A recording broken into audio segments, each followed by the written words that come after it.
The last light of the day fades over the warehouse district, bleeding into the kind of gray that means the evening isn't starting. It's already tired. Holt's auto sits on the corner of Meridian and Fifth, sandwiched between a boarded-up laundromat and a parking lot that someone forgot to fill with anything useful. The shop itself looks like it's been holding its breath for about 15 years. Nolan Holt pulls the bay door down with both hands, and it protests with the screech of metal that hasn't been properly lubricated since the Obama administration. He's broad across the shoulders, dark skin, close-cropped black hair with gray creeping in at the temples, wearing navy blue coveralls with Holt's Auto stitched in faded red across the chest.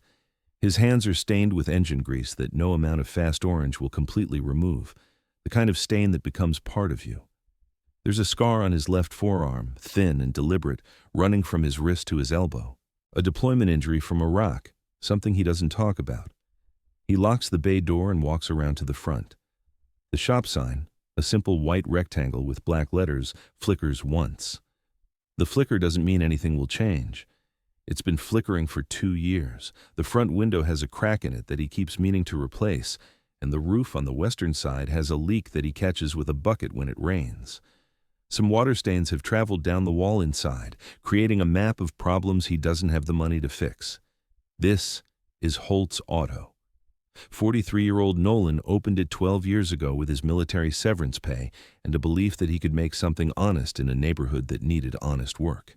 He's fixed every kind of vehicle that's rolled through those doors: sedans, trucks, vans, the occasional motorcycle from guys who shouldn't be riding them. He's done it alone, mostly, turning down offers to expand, turning down chances to move to the dealerships that would triple his salary. The neighborhood needed him here more than he needed the money. The rent is 4 months overdue. Not because Nolan can't pay it, he can, but because he's short on the mortgage for the building next door. The developer, a man named Rick Tanner, has been circling like a tired shark for the past 8 months. "Sell to me," Tanner had said in his last visit, speaking like a man used to people saying yes. "I'll demolish this, put up luxury condos. You'll get enough to retire. Do something easier." Nolan had told him to go to hell.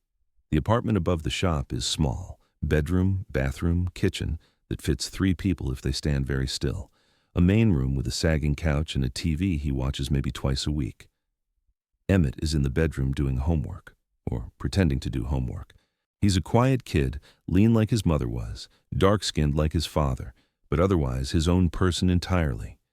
He wears dark glasses always, has since he was born, when the doctor said that sometimes the optic nerves just don't form right, and you have to accept what you're given. What Emmett was given was blindness and an ability to listen to engines the way other people listen to music. Nolan climbs the stairs to the apartment. His knees ache. They ache every day, and every day he climbs them anyway. Diane had called his stubbornness his greatest weakness. She'd said it with affection, but she meant it. She'd died when Emmett was 3, a car accident, stupid and random, a truck running a red light on a Tuesday morning. Nolan had been at work. He'd gotten the call at 9:47 a.m. That was 9 years ago. He opens the door to the apartment and finds Emmett at the kitchen table with his headphones around his neck, tapping a pen against his chin. There are textbooks in front of him, but the real study is happening with his eyes closed and his index finger hovering over his lips. "You working on that algebra?" Nolan asks. "I was thinking about the Henderson Chevy," Emmett says. His voice is calm, conversational. "The one in the shop today. You know it had a transmission whine?" Nolan does know. He's been thinking about how to tell Emmett the estimate for fixing it. The owner will end up spending $3,000, money they probably don't have. "I know it." "There's something else wrong with it, though," Emmett says. "Not the transmission, something before the transmission. The sound changes at a different frequency, like the problem is happening before the power gets to the transmission, and the transmission is just amplifying it." This is what Emmett does. He listens and he understands. Nolan has had mechanics with 30 years of experience miss problems that Emmett catches in his head. It's not a gift that makes his life easier. It's a gift that makes the world more isolating, because people don't understand how someone without sight can be so accurate about mechanical failure. "You're going to be right," Nolan says. "You know that?" "I know," Emmett says, and goes back to his algebra. Nolan makes dinner, chicken and rice, nothing fancy, and they eat in the kitchen with the evening pressed against the windows. Below, the neighborhood settles into darkness. The city never fully stops here.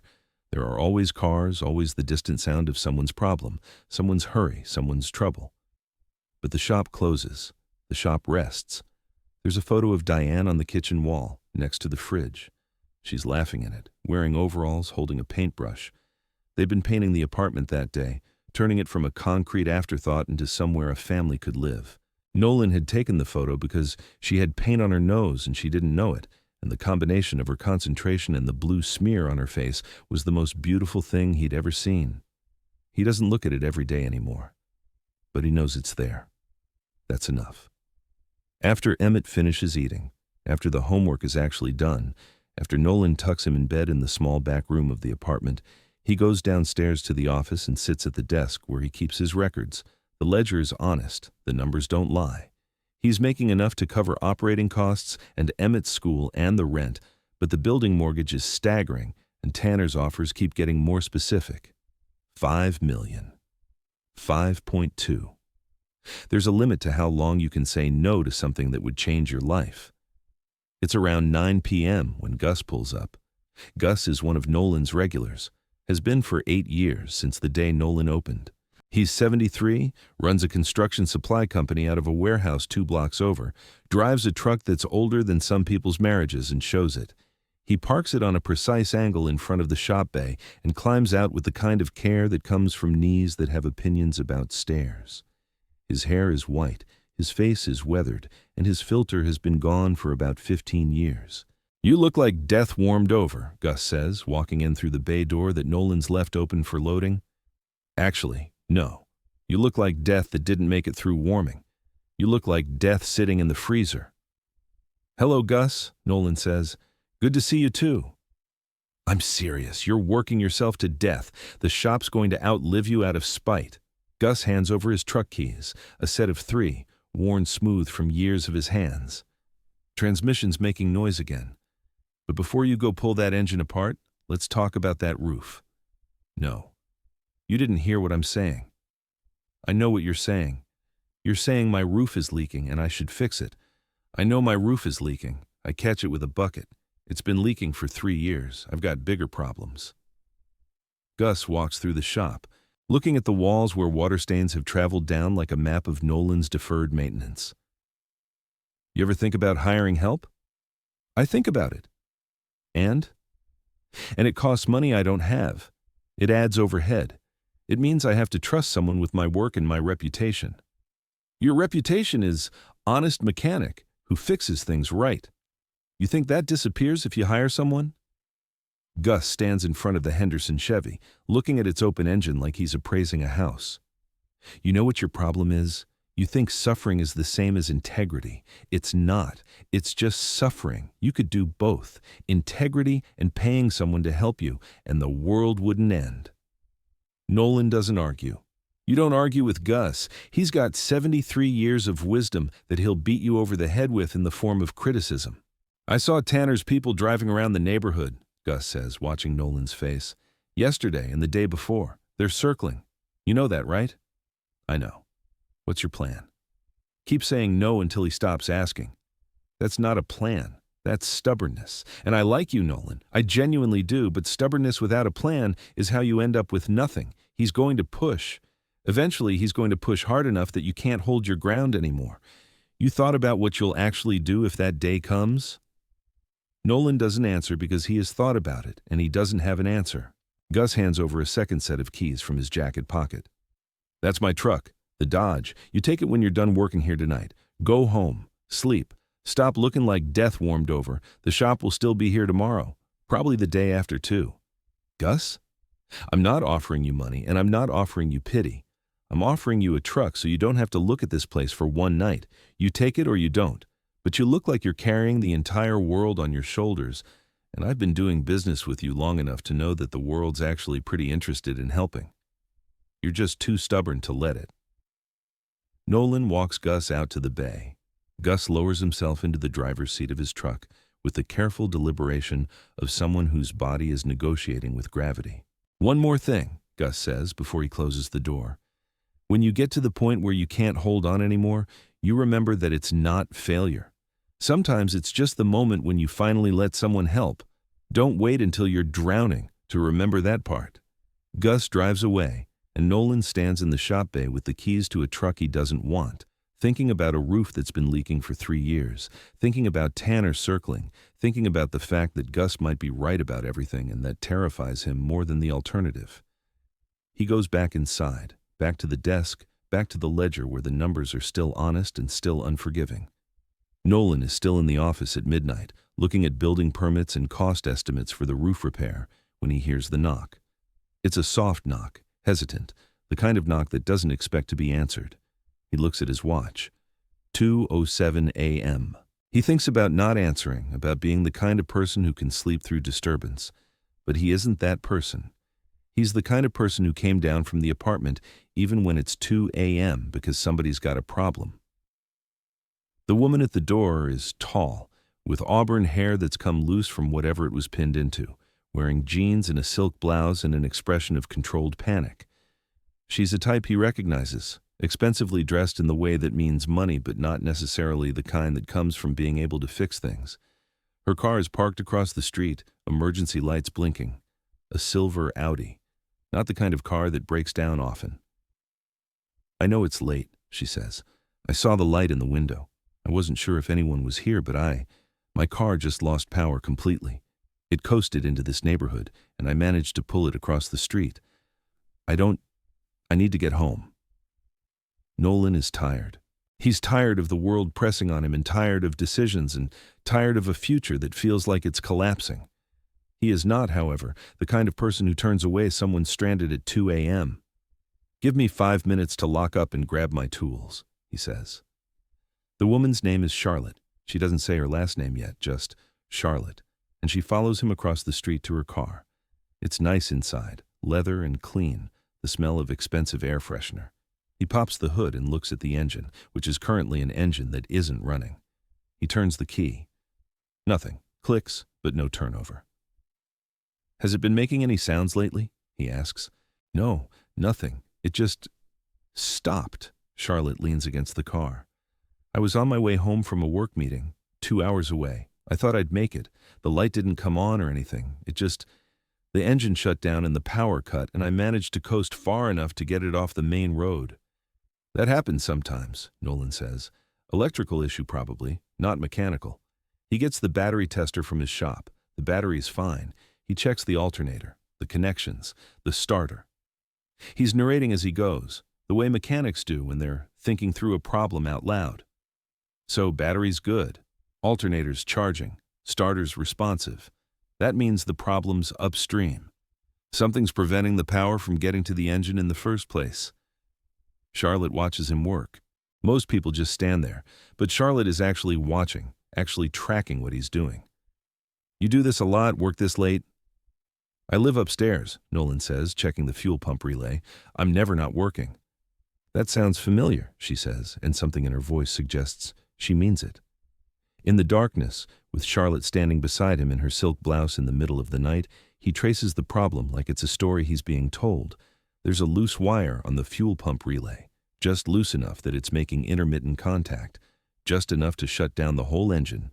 The wire is clean, not corroded, just slowly worked its way out of connection. "This," he says, showing her. "See? It's supposed to be tight in the connection. It's barely touching. When you're driving, vibration works it looser. Eventually, it loses contact completely and the fuel pump shuts down. No fuel, no ignition, engine stops." "How did you see that?" she asks. "I've been doing this for 12 years, Nolan says. "You learn where problems hide." He reconnects it, making sure it's properly seated, testing the connection twice. The car starts like nothing was wrong. Because nothing was fundamentally wrong, just a wire that had worked itself loose, the way things do, the way everything does eventually if you push it hard enough. "That's it?" Charlotte asks. "That's it. Battery wouldn't charge properly because the alternator couldn't communicate. No juice means no start." She watches the engine run for a moment, listening to it idle, and something in her expression shifts. Like she's impressed. Like she's not used to people being competent at their jobs. She asks how much she owes him. It's 2:17 a.m. She's standing in his shop in the darkness except for the light above the bay door, looking at him like he's about to make some terrible demand. She reaches for her watch, that expensive watch on her wrist, like she's calculating something. It's 2 a.m., Nolan says. You're in need. You don't owe me anything. Get home safe. Check that wire again in a week. She doesn't move for a moment. I can't. You fixed my car. You have to let me pay you. I don't have to do anything, Nolan says, and it's not unkind. It's just honest. You needed help. I helped. That's it. She's unsettled by this. In her world, everything has a price. Everything is a transaction. This doesn't compute. There has to be a way to repay you, she says. There doesn't. Some things are just free. Some people help because that's what they do. He walks her back to the car. She drives away, and Nolan stands in the street watching the taillights until they're just memory. He doesn't know who she is. He won't know for another 8 hours exactly what her kindness will cost him. He doesn't know that her refusal to accept a thank you for something that was never meant to cost anything will change the entire trajectory of his life. If you've ever wondered whether there are still people in the world who'll help a stranger for nothing, still people who haven't calculated the exact value of every action, Untold Hearts believes those people exist everywhere. They're in your neighborhood right now. They're the ones who show up when it's 2 a.m. and the night is just chaos. He goes back upstairs and sleeps poorly, dreaming of engines that won't turn over and doors that don't lock. The construction crew shows up at 8:47 a.m. Nolan is in the shop working on the Henderson Chevy, the one with the transmission whine that Emmett said was something else. He's got the right side open, looking at where the power splits from the engine, and he's thinking about what Emmett said and whether he should call the owner and suggest a more detailed diagnostic when he hears the heavy machinery. There are 4 trucks and a crew, maybe 8 guys, all equipment and efficiency.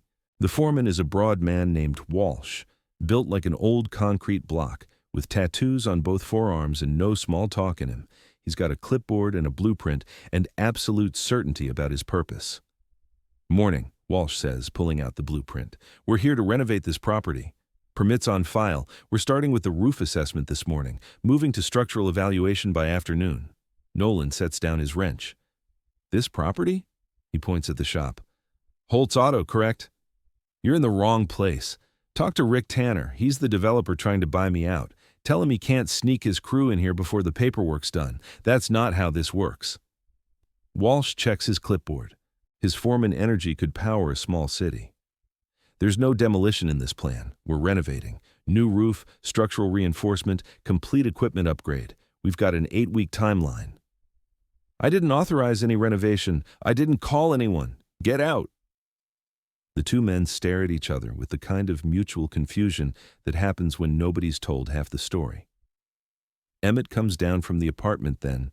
He must have heard the trucks, because he's got an instinct for when his father's anger has woken up, and stands at the bottom of the stairs in his dark glasses and hoodie, listening. Walsh is checking his clipboard again. The work was authorized and paid for by Charlotte Kingsley, CEO of Kingsley Construction. Nolan doesn't recognize the name, but his body recognizes something. The woman from 2 a.m., the borrowed wire fix, the charity he didn't ask for. Where is she? He asks. She'll be here within the hour for the walkthrough, Walsh says. You want to talk to her? That's between you two. I've got a job to do, and I'm going to do it. Nolan doesn't argue with a foreman who looks like he's made of decisions that have already been made. He goes upstairs, closes the apartment door, and immediately calls the city. The records are public. He finds the permit number in 30 seconds. Kingsley Construction. The work is authorized. The permits are real. It's not Tanner's crew pretending to be legitimate. It's actually legitimate. The foreman wasn't lying, wasn't trying to bulldoze his way in. The paperwork is solid. He hangs up the phone and stands at the window for a long moment, just breathing. Then he goes to the roof. The ladder is still set up from where the crew started their assessment. Nolan climbs, and the morning air is cold on his face. The damage is worse than he thought. The structural damage is worse than he thought. The crew member who helped with the assessment had left notes. Documentation of wood rot, deteriorating flashing, supports that shouldn't still be holding anything up. One of the crew comes up after him. Not Walsh, a younger guy, maybe 30, with the easy competence of someone who knows construction the way Nolan knows engines. Structural reports on the ground level, the crew member says, not apologetically, just factually. Your roof's been compromised for a while. The damage traveling down the walls inside, that's a symptom of bigger problems. Those support beams won't last another year if we don't address them. Could get worse fast if there's heavy rain or wind. Building could have serious structural failure within 12 months. Nolan knows this. He's known this. He's been ignoring it because knowing and doing something about it are two different things, and he doesn't have the money to do anything about it. Having it on paper, having it from a professional with a clipboard, makes it real in a way his own knowledge never could. Thanks for the report, Nolan says. We'll get it fixed, the crew member says. Walsh has the timeline. 8 weeks and you won't have to worry about the roof again. Nolan climbs down from the roof and stands in the street looking at his shop. It's weathered and worn and honest. It's about to become something else entirely, and he has no idea if he wants that or if he's about to lose something irreplaceable in the process. If you think this mechanic is going to just accept a free renovation from a stranger, you don't know Nolan Holt yet. Subscribe to Untold Hearts, because this story is about to take a turn nobody saw coming. He stands in the street watching his shop transform around him, watching his life become something he didn't choose, watching someone else's guilt become his new reality. Then he goes inside to wait for Charlotte. "Dad," Emmett says from the living room. "What's happening?" "Something I didn't ask for," Nolan says. "Something I'm going to have to refuse." "Someone's fixing the shop?" Emmett's voice goes up slightly. "The roof." "Someone's trying to. But you need the roof fixed." "I know I need the roof fixed, Emmett. That's not the point." When Charlotte arrives, she's dressed in expensive clothes that fit her precisely. Tailored blazer, pressed slacks, that watch on her wrist that probably costs more than Nolan's monthly rent. Her hair is pulled back in a perfect twist. She looks completely in control, except for something around her eyes that suggests she's never actually asked for permission to do anything, and she's not sure how. She finds Nolan in the shop. He's closed the bay door. He wants to have this conversation somewhere that the neighborhood can't see, somewhere Emmett doesn't have to listen. "Your car," he says before she can speak. "You fixed it. You're repaying me for fixing your car." "Not repaying," Charlotte says. She stands like she's used to rooms listening to her, and they do, and they should. "Making an investment." "I don't want your investment. I don't want your renovation. I don't want anything from you. You think I'm going to owe you something? You think this comes without strings? People don't drop $100,000 on a stranger's shop because I fixed a loose wire." "I'm not expecting gratitude," Charlotte says, but her voice has an edge now. "I'm trying to help you." "I don't need help. I need you to leave. You and your crew and your guilt about whatever business you do. Take it somewhere else." "You do need help. Your roof is compromised. Your equipment is failing. Your entire building is one bad storm away from—" "I know exactly what my building is." Nolan cuts her off. "I live in that building. I raised my son in that building.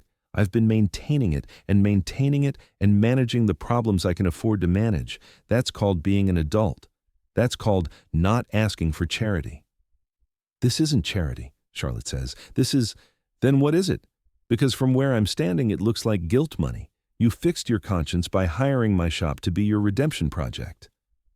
Charlotte's jaw tightens. She's not used to being contradicted. She's not used to people saying no to her. "You think I'm trying to help you," Nolan continues. "You think that's what this is. But the last person who tried to help this neighborhood bulldozed 3 blocks of it. So forgive me if I'm not jumping for joy about your sudden charitable impulse." "That's not fair," Charlotte says, and there's something raw in her voice now. Something breaking through the control. "I'm not him. I'm trying to be different. I'm trying to rebuild instead of destroy. And you're making it impossible by refusing to acknowledge that I'm genuinely trying to do something good." "Good for who?" Nolan asks. "Good for you? Good for your conscience?" They stand there for a moment, both of them angry, both of them looking at each other across a gap that feels much bigger than the shop between them. "You're right," Charlotte says finally, and the admission seems to cost her. "You're right. I destroyed neighborhoods. I displaced people. I built my company on the backs of communities that couldn't fight back. And when I realized what I'd done, I wanted to feel like a good person again. I wanted to fix something, and I saw your shop and I thought, here's what I can rebuild. Here's where I can prove I'm not the person I was." She looks at him directly. But somewhere in the last 48 hours, it stopped being about redemption and started being about the fact that you have a son who can listen to engines like they're speaking to him, and a shop that's organized with love. And you, helping a stranger at 2 a.m. because that's just who you are. That stopped being about me feeling better. That became about believing that places like this should exist. And I'm trying to help because I think you deserve that belief. Nolan doesn't know what to do with this honesty. He's not prepared for someone to say the true thing. Charlotte walks to the shop window, looking out at the neighborhood. The boarded-up laundromat, the cracked parking lot, the people moving through their morning like they're used to things being broken and fixing them themselves. "I've spent the last 15 years tearing this down," she says. "My company buys properties in neighborhoods like this and demolishes them. We've bought 63 buildings in this city. Every single one came down for something new, something we said was better. But I started thinking about your car, about why you helped me, and I started looking at the other neighborhoods, at the people we displaced, at what was actually there before we cleared it." "So you feel guilty?" Nolan says. "So you want to feel better? My shop is your charity." "Your shop is my first rebuild," Charlotte says. "Not a demolition, a restoration. That's different. That means I have to understand what was there before I can understand what should come next. I want to understand this." Nolan wants to refuse.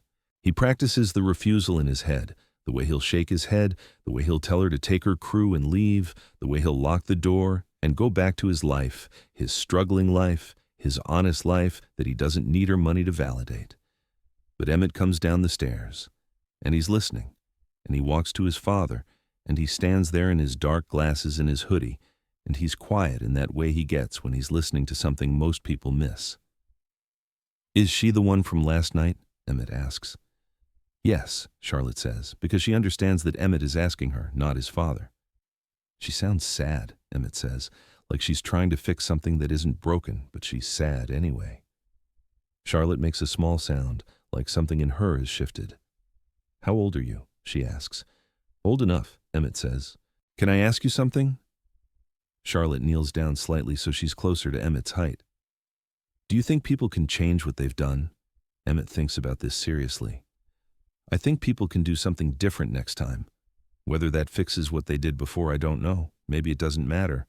Maybe you just do better." Charlotte stands. She looks at Nolan. "Walsh is going to be here for 8 weeks. You can fire him tomorrow if you want. But I'd like if you let us start. That's all I'm asking. Let us start and see if what comes next is actually better." The issue is that Nolan is not a person who turns away help. He's the person who helps at 2 a.m. He's the person who doesn't keep score. And now someone is offering to help him, and his only real objection is his pride, which he knows is both legitimate and pathetic. "1 week," he says. "You get 1 week. If I don't like what's happening, Walsh and his crew are gone." Charlotte nods. She doesn't push. She's learned something about listening. The renovation starts the next morning. Walsh is efficient. He's got his crew checking the roof, assessing the foundation, looking at the wiring and the plumbing and everything else that's holding Holt's auto together, like hope held together with duct tape. Emmett, who at first was nervous about the noise and the activity, starts positioning himself near the walls where he can listen to what they're doing. He becomes, without meaning to, the unofficial inspector. When one of the crew members misjudges the pitch of the roof, Emmett hears it in the ladder placement and says something, and Walsh checks it, and Emmett's right.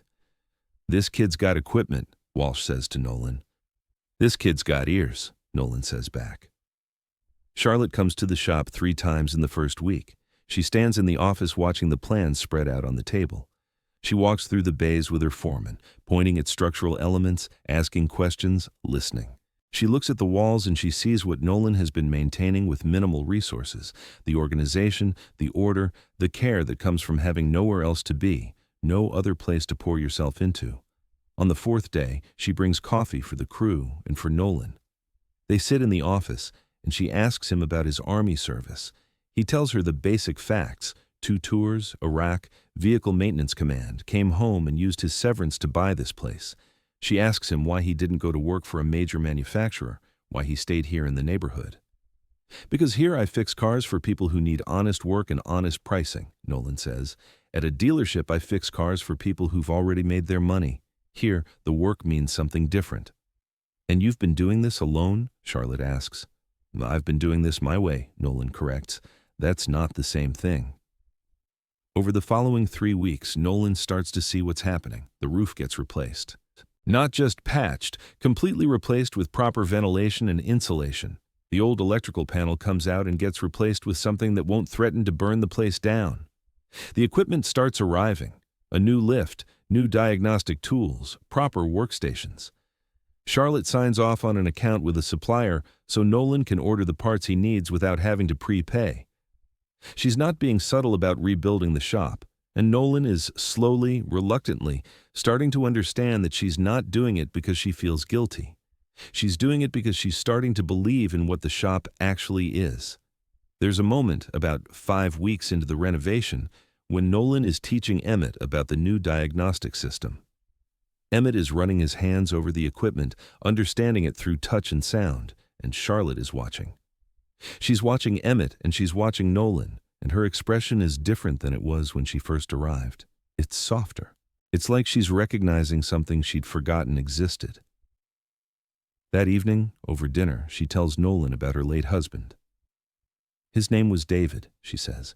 He was a carpenter. He built custom furniture, architectural details, things that made spaces feel like people lived in them. We got married when I was young and ambitious, and I had terrible judgment about what mattered. I wanted to build something that could be seen from the freeway, something with my name on it. He wanted to build things by hand. We were fighting about it constantly when the accident happened. What kind of accident? Nolan asks. Heart attack. He was 42. We'd been fighting that morning, about expansion, about whether he'd ever want to open a factory instead of working by hand. That was the last thing we talked about. Not that I loved him. Not that what he did mattered. Just that I wanted something bigger than what he wanted. She looks at the watch on her wrist. He gave me this before he left for work that day. It was an apology. I'd said something cruel about his ambitions being small. He said, "These are your small ambitions now too, then, because I want my life with you more than I want any of it." And then he was gone. Nolan doesn't know what to say to this, so he says nothing, and Charlotte continues, "For 15 years, I built bigger. I built 40 buildings. I erased 63 neighborhoods so I could prove that I wasn't small, that I wasn't limited, that I didn't need anything but the next project. And I realized 2 months ago that every single one of those buildings was a way of not thinking about David, not thinking about how he was right, not thinking about the fact that he died loving me more than he loved anything, and I was still angry with him for it." "What changed?" Emmett asks. He's been quiet throughout the conversation, listening in that way of his that seems to involve all of him, not just his ears. "Someone fixed my car at 2 a.m., Charlotte says. Someone I didn't know. Someone I couldn't pay enough to matter. Someone who just helped because helping was the right thing. And I realized my husband would have done that without asking the price, and so would David." Nolan is quiet for a long moment. Charlotte shared her story. She let him see the person inside the CEO. That has weight. That demands honesty. "My wife died," he says quietly. "Diane, when Emmett was 3. A truck ran a red light on a Tuesday morning and she was in the wrong place. I got the call at 9:47 a.m. Charlotte doesn't say anything. She just listens. "I was at work," Nolan continues. "I was here, actually, in this shop. And my phone rang and I knew before they said anything. I just knew. But I sat here for 3 hours before I went to the hospital. Just sat. Because moving meant accepting it. Moving meant that it was real. And I couldn't make my body understand that the world had changed in the time it took me to answer my phone." He looks at Emmett, who's listening with that particular intensity that he brings to moments that matter. Emmett was too young to understand. He still called for her for months after. That was worse than anything. Worse than the funeral, worse than the paperwork, worse than all of it, was listening to my son call for someone who wasn't coming back. Nolan walks to the edge of the shop, looking out at the street beyond. "So I stayed here," he says, "in the shop, because here I could still be useful. Here I could still fix things. Here I could still be the person Diane believed I was, even when she was gone. The shop became the place where I wasn't failing, where I was competent, where I could tell myself that I was still a good father because I was still a good mechanic. "And Emmett grew up here?" Charlotte asks. "He grew up here, slept in a car seat in the office when he was a baby. I had to bring him because I couldn't afford daycare and I couldn't leave him. He'd watch me from the office, listening to engines. His first word was wrench." "That's not what he told me," Emmett says quietly. Nolan turns. "What?" "My first word was dad," Emmett says. "You just insist it was wrench because it fits the story better. But I remember it was dad and Emer. And I remember you picking me up and crying." Nolan looks at his son, really looks at him, and realizes how much of Emmett's life he's been reconstructing to fit his own narrative. How he's been making his son into a character in the story of his redemption, instead of understanding that Emmett had his own experience of all this. "Yeah," Nolan says finally. "Yeah, okay, you're right. The shop saved you," Charlotte says. "It's not a question." "The shop gave me a place to exist," Nolan says. "It gave me a reason to keep showing up. And Emmett gave me a reason to believe it mattered. That's different from being saved. That's just being practical about staying alive." The crisis comes from Rick Tanner, but not in the way anyone expected. 2 months into the renovation, with the shop nearly completely transformed, Tanner shows up with a lawyer. The lawyer's sharp-dressed, carrying a briefcase, with the kind of precise language that gets used when lawyers are trying to dismantle someone's life legally. He's got permits in hand and a document from the city, and he's as pleased as a man can be when he's holding bad news. "Back taxes," the lawyer says, speaking to Nolan like Nolan is already smaller than he is. 6 months of unpaid municipal tax documentation. Your account is $60,000 short. The city is placing a lien on this property effective immediately. You have 30 days to pay, or the city begins foreclosure proceedings, after which my client will acquire the property at the auction. Nolan looks at the paperwork. It's real. He'd fallen behind 2 years ago when Emmett had an infection that required hospitalization. He'd caught up, but not completely, not enough, and he'd been trying to make up the difference. He'd thought he was closer to square. He'd miscalculated. "This is bullshit," Nolan says, but his voice is quiet. "It's public record," Tanner says, and now he smiles. "Anyone can look." Emmett comes down from the apartment then. He must have heard Tanner's voice because he's appeared at the bottom of the stairs, listening to the quality of sound in the shop that tells him what's happening without anyone having to spell it out. Charlotte arrives then. She'd been at a meeting downtown, but Nolan texted her, some instinct that this needed a witness. She reads the paperwork in silence, reads it twice, and then her entire body language changes. "Who is your client using for the subcontracting work?" she asked the lawyer. The lawyer looks at her like she's just asked a completely irrelevant question. "Kingsley Construction has no relevance to, who's your subcontractor?" she asks again, and her voice has dropped into something that sounds very much like her CEO voice. "Because I need to know if Rick Tanner is using Kingsley Construction Services for any of his property acquisition projects." The lawyer is confused, but he answers. "Excavation and permit filing. Your company was contracted for 3 properties in the southeast quadrant." Charlotte's face goes white, then red, then something harder than either. "You used my company to acquire properties," she says to Tanner. She's not angry. She's gone past anger into something that looks more like clarity.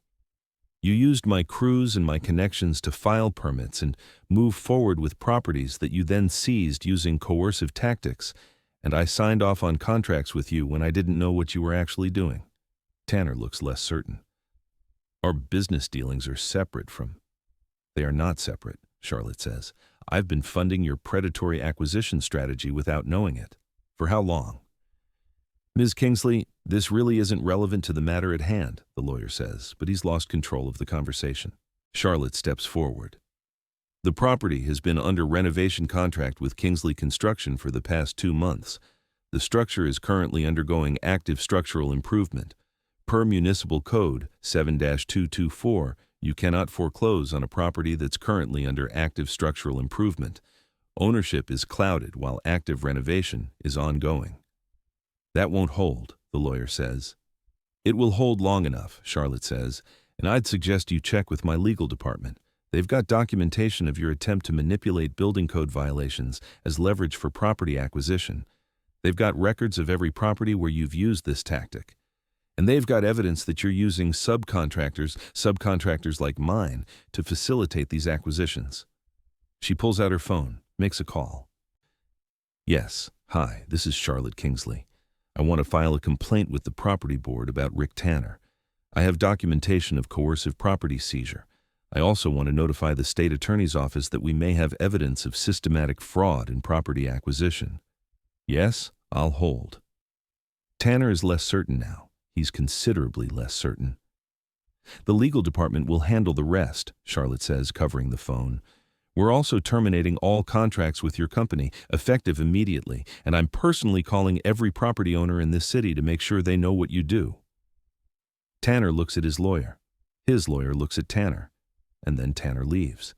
He doesn't threaten, he doesn't argue. He just leaves, the kind of leaving that happens when a person realizes they've underestimated someone. Add CTA number 4 here. If Untold Hearts has become part of your week, consider joining the channel membership. Just a couple bucks a month keeps these stories coming. Links below, and hit that like button if you haven't already. Now, back to the story. Charlotte finishes her call and hangs up. She looks at Nolan. She looks at Emmett. I funded that, she says quietly. I funded him. I didn't know, but I funded his predatory behavior. How many people did he displace because my company helped him? You didn't know, Nolan says. I should have known, Charlotte says. I should have asked. I should have looked at what I was signing up for instead of just looking at the contract. That's what I did before. I didn't look at what I was destroying. I just looked at the profit. The renovation is finished 2 weeks later. The roof doesn't leak. The equipment works. The space is still Holt's Auto, same signage. They didn't change it, didn't try to rebrand. Same organization, same purpose, but it's transformed. It's like the shop was always meant to be this, and everyone was just waiting for someone to believe in it enough to restore it properly. On the last day of work, Emmett comes down into the shop, and there's something wrong with the engine in the third bay. There's a noise. It's subtle, the kind of thing that takes a particular ear, the kind of thing that Emmett's got. Charlotte's Audi is there. She brought it back because the engine light came on. Nolan checked it and said it was fine, probably just a sensor error, standard thing. Nothing to worry about. But Emmett is worried. Dad, Emmett says, coming down into the bay, the Audi? It's fine, Nolan says. The diagnostic came back clean. It's not fine, Emmett says. He walks to the car, and he's already listening, his body already in that particular mode where he's tuning out the rest of the world. The light came on for a reason. Sometimes sensors misfire, sometimes the light doesn't mean anything. Start it, Emmett says. It's not a request. Nolan starts the car. The engine idles. Rev it, Emmett says. RPM at 2,000. Hold it there. Nolan does. He watches his son standing at the engine bay, head tilted, fingers hovering near metal surfaces, listening to something that doesn't exist in any language other than his own particular version of attention. Again, Emmett says. Different RPM, maybe 1,500. Nolan adjusts, watches, waits. There, Emmett says, and his voice has changed, has hardened. There's something wrong, something's cracked in the exhaust system, something's leaking. It sounds fine, Nolan says. It sounds different now than when she drove in 3 days ago, Emmett says. The sound has changed. There's a new frequency in it, an irregularity, and it's getting worse because every time she drives it, the damage gets worse. Nolan listens. It takes him 10 minutes of listening at different RPMs before he hears what Emmett heard immediately. There's a hairline fracture in the exhaust manifold. It's leaking. It's not visible. It's not something the diagnostic would catch. But if Charlotte drives on the highway at sustained speed, if that manifold cracks further, if that exhaust fumes back up into the cabin at highway speed, that's a catastrophic failure, Nolan says quietly.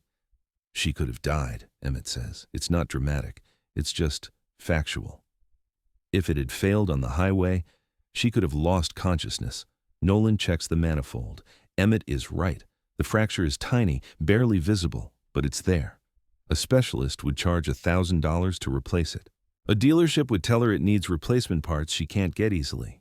Nolan can do it for $300 with parts from a supplier he knows. Charlotte comes out from the office. She's been watching, but she doesn't speak until she understands what just happened. "What did he just do?" she asks. "He listened to your car," Nolan says, "and he heard something I missed, something that could have killed you." Charlotte looks at Emmett, really looks at him, understanding finally what Nolan has known for years. He looks at his son, who's still standing there listening to an engine like it's music only he can understand, and he feels something break open in him that hasn't been open in a long time. It's not relief. It's not even hope. It's simpler than that. It's the knowledge that his son can do impossible things, and he's never once doubted that Emmett could. Charlotte is watching from the bay. She's not trying to hide it. She's just watching. "He's extraordinary," she says to Nolan.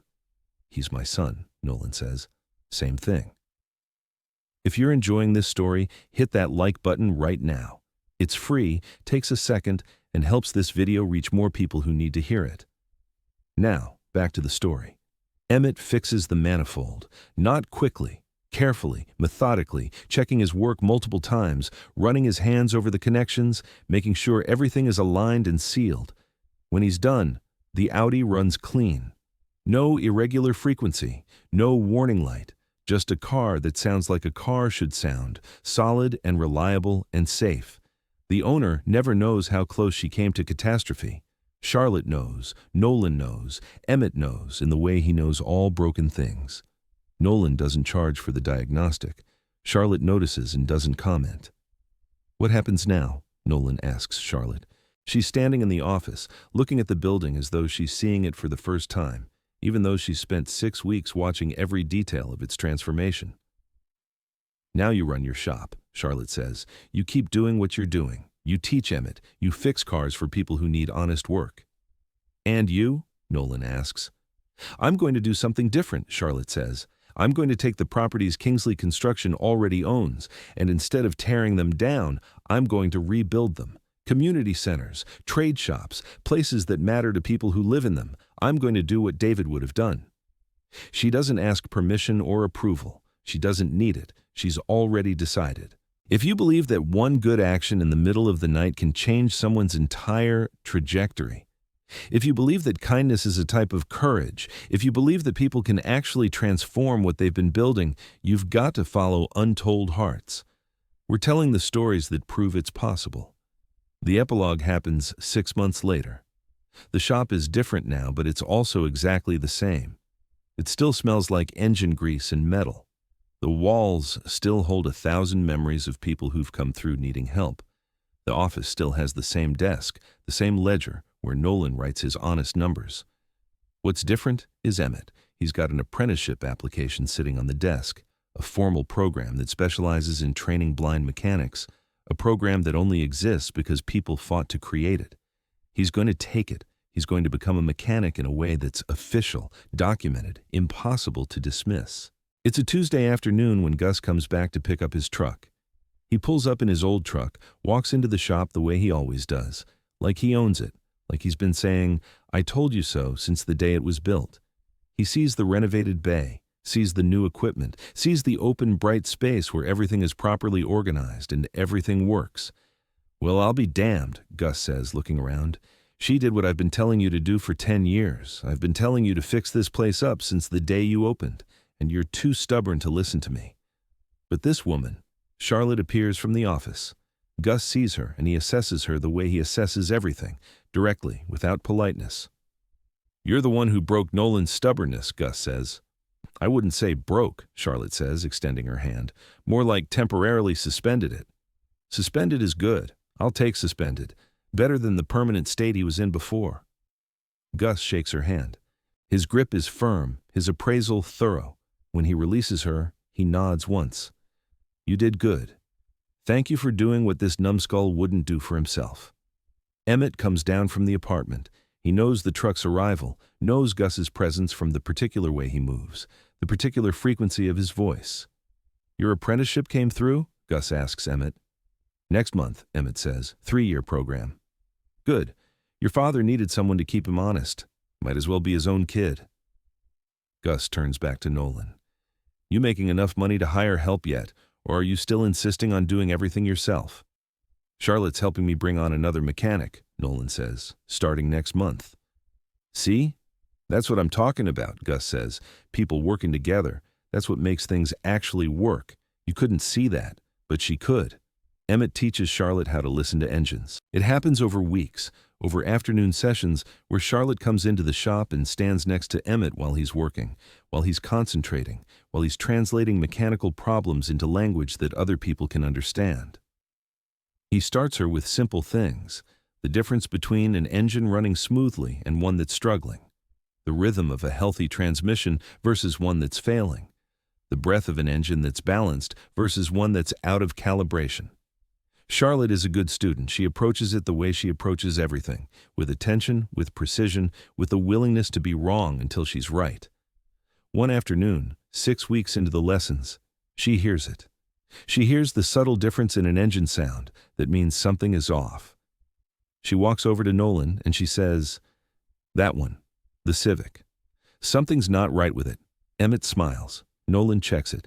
She's right. She heard something that most people would miss. "You're getting it," Emmett says. One afternoon, early spring now, with the new roof letting in perfect light, Emmett is explaining the new diagnostic system to Charlotte. He's moving his hands over it, showing her how it interfaces with the engine, how the data translates into sound that he can understand. "Can you hear it?" he asks her. "In your head, can you hear what the engine is doing?" Charlotte closes her eyes. She's 50 now, or she will be soon, and she spent her entire adult life building things that don't require her to imagine how they sound when they're broken. But she's been learning. She's been listening. "Sometimes," she says, "when I'm concentrating, it's like there's a language I didn't know existed." "You could learn it completely," Emmett says. It's not an insult. It's just fact, the way only a kid can state it. Everyone could learn. You just have to listen. Nolan and Charlotte meet eyes over Emmett's head. There's something passing between them, not romance, not gratitude, something deeper.